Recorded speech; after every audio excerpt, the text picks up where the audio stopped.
Pois é, Gabriel, nesta semana o nome do Ícaro Pinto ganhou novamente as páginas dos jornais.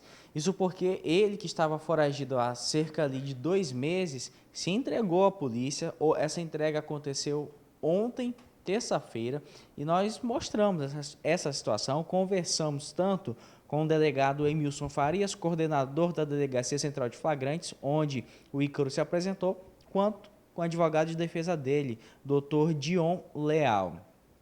Acontece que, em seguida, após ele passar por todo o protocolo ali na DEFLA, ele foi encaminhado então para a Cidade da Justiça, onde passou pela audiência de custódia e depois a chamada audiência de justificação. Mas para a gente entender isso, eu estou ao lado do Dr. Rodrigo Curti, aqui promotor da Vara de Execuções Penais, e ele vai explicar essa situação. Porém, a decisão dada acabou chamando a atenção, porque a maioria acreditava que ele que estava em um regime aberto da pena dele, afinal ele foi condenado em júri popular, acreditavam que ele iria retornar para o regime fechado.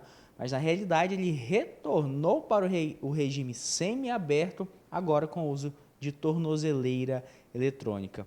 Essa decisão causou um alvoroço aqui na capital Rio Branco. O doutor Rodrigo Curti agora vai explicar para a gente, doutor. O MP, de fato, em posse dessas informações, solicitou uma regressão de pena, mas a lei determinou o quê? Vocês fizeram toda essa decisão baseada em qual lei? Bom, está havendo, primeiramente, boa tarde, está havendo um ruído de comunicação muito grande em relação ao caso do Ícaro. O caso do Ícaro foi tratado como nós tratamos todos os casos na execução penal, especialmente dos presos que estão no regime semiaberto. O Ícaro estava cumprindo pena no regime aberto, tá, sem monitoração eletrônica. Houve a informação de que ele estaria descumprindo as condições impostas para o regime aberto. Isso foi informado ao juízo, a pedido de prisão dele foi deferido pela justiça e ele então teve a sua prisão decretada. Ocorre que não houve o cumprimento da prisão, ele não se apresentou à justiça e foi considerado foragido por quase 2 meses. Ontem houve a sua apresentação perante a delegacia de polícia e ele foi trazido então para a audiência de custódia para que se verificasse a legalidade da prisão, as suas condições físicas, enfim, e também para a audiência de justificação, para que ele informasse ao juiz os motivos que levaram ele a estar naquele local, um local até então proibido, a sua permanência é proibida, fora dos horários determinados pela justiça para o regime aberto. A justificação dele, as justificativas que ele trouxe não foram acolhidas pela justiça. O Ministério Público, então, manifestou-se pelo reconhecimento da falta grave com a regressão do regime aberto para o semiaberto. Acontece que todos os presos no estado do Acre que estão em cumprimento de pena no regime semiaberto, independentemente da gravidade do crime, e isso é importante deixar registrado, cumprem pena em prisão domiciliar com monitoração eletrônica, condições estabelecidas pela justiça, dentre elas permanência em casa após as 19 horas, proibição de frequentar locais públicos, enfim, e outras condições que são estabelecidas conforme o caso e o crime praticado pelo apenado.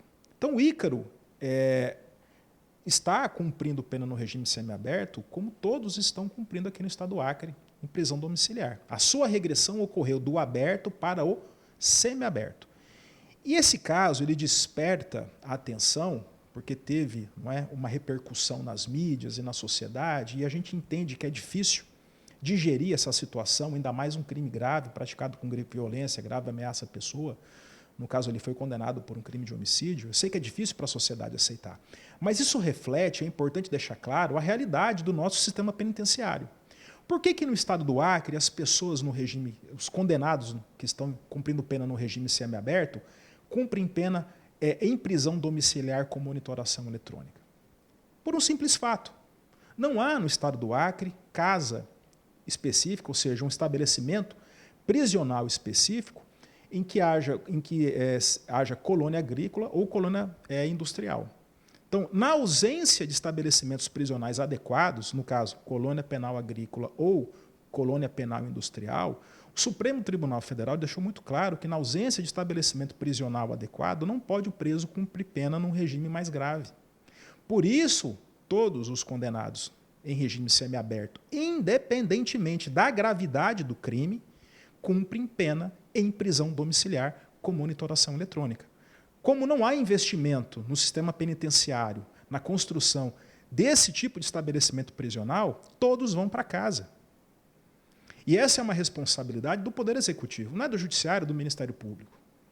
Nós apenas cumprimos as determinações e os preceitos constitucionais e legais. Ou seja, o Ícaro recebeu o tratamento que todos os presos recebem, quando cometem falta grave, que é a regressão do regime com as consequências que são adstritas ao cometimento dessa falta, perda de dias remidos, não é? A questão de impossibilidade de livramento condicional, tudo isso foi estabelecido na decisão da juíza.